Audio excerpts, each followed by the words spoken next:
Welcome back to my weekly episode where I take a closer look at 4 stocks on my potential buy list this week. Like many of you, I put money to work on a weekly basis, and every single week I'm either looking for new investments or old investments to increase my overall position size. So the past few months and just the past week have been pretty scary, especially for most tech investors. I do want to say, as long-term investors, this is the huge advantage that we have. We can buy during red days, we can buy during green days. And the great thing for us is the positions we are adding to right now during these red days and during these times that are pretty scary, in the long term of things, could be some of the biggest winners in our portfolio. So let's take a closer look at the 4 stocks I have my eyes on this week, and let me know in the comments below what are some of the stocks you're planning on purchasing right now. So let's get started. I do want to thank the Motley Fool for sponsoring this video, and make sure to check out fool.com/Jose to get the top 10 stocks to buy right now. All right, so the first company is a huge growth stock that is focused in the cybersecurity market, and that is going to be Crowdstrike, ticker CRWD. Right now with a market cap of $39.5 billion, and we can see from its 52-week high, the stock is down roughly 42% at the moment. Crowdstrike did report earnings a week ago, and I believe they were super strong, and we're going to take a closer look at those. But first, let's take a closer look at some charts. So when we see Crowdstrike, we can see they have plenty of cash and short-term investments at hand, roughly $2.3 billion.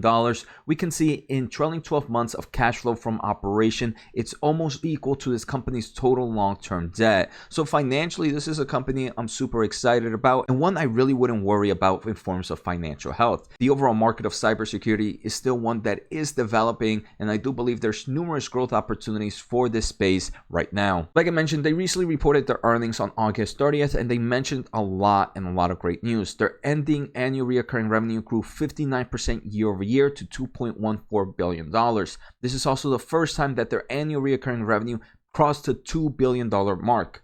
They added 1,741 net new subscription customers, which is impressive, and cash flow from operations grows 94% compared to a year ago. Not only were their earnings amazing, they were also able to raise their guidance for the fiscal year of 2023. This is also a company that every quarter or every other quarter is releasing new modules or new solutions for their customers, and that's something I'm super excited about. And if you are enjoying the episode so far, make sure to hit the thumbs up, as it does help me grow my overall audience. And if you want to support a little bit more, make sure to subscribe using my link at fool.com/Jose. Also, you guys know I'm huge into the semiconductor market, so make sure to follow my newsletter. The link is down below. So Crowdstrike is one that's already in my portfolio. It is a decent size already, so I'm only planning on buying a few more times before kind of ending on Crowdstrike, just because of my overall position size. So the next 3 are actually ETFs I'm planning to increase my overall position size, and this is a bit different because normally I buy a lot of individual stocks, but for the past few months I have been definitely increasing my size of individual stocks, so I want to increase my overall position weighing of ETFs. So what I'm planning on doing is every other week buying ETFs, and the weeks I don't buy the ETFs, I'll focus on individual stocks. So overall, this is going to help me increase my ETF position sizing. So again, every investor is different. Some investors might have no ETFs and some investors might only have ETF. So the first ETF is going to be VanEck Semiconductor ETF, ticker SMH. This is one I've talked about numerous times. It's an ETF that focuses in the semiconductor industry with 25 holdings and roughly an expense ratio of 0.35. So while I am super bullish in certain semiconductor companies that I own, like Nvidia and AMD, I'm also super bullish in the overall semiconductor market. And unfortunately, I can't purchase every single semiconductor stock, so I do take a closer look at certain market-specific ETFs like SMH. I know I've shared these graphs a few times before, but we can see the SMH ETF has outperformed the S&P 500 and the Qs for the past 10 years. We can see in the past 5 years, the story is the same. The past 3 years, the story continues.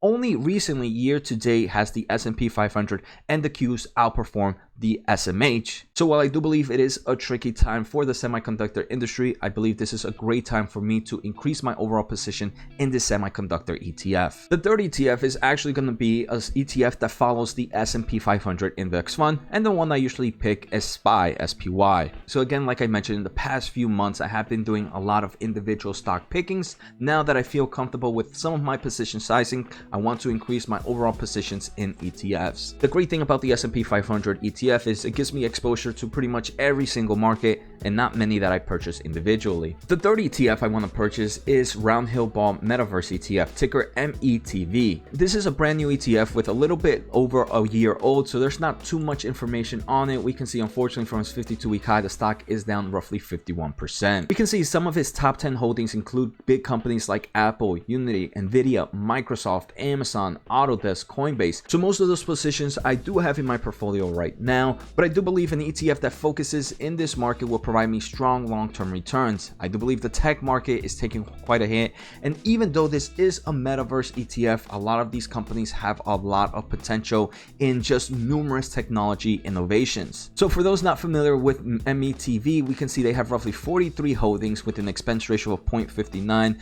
It is a bit expensive compared to like the SMH or obviously an index fund ETF, but I do believe I prefer these opposed to some of the ARK ETFs out there. So to me, this is actually one of my favorite growth ETFs at the moment. So those are the 4 stocks on my watch list right now. I hope you guys enjoyed the episode. Take care, have a good day, and see you next time.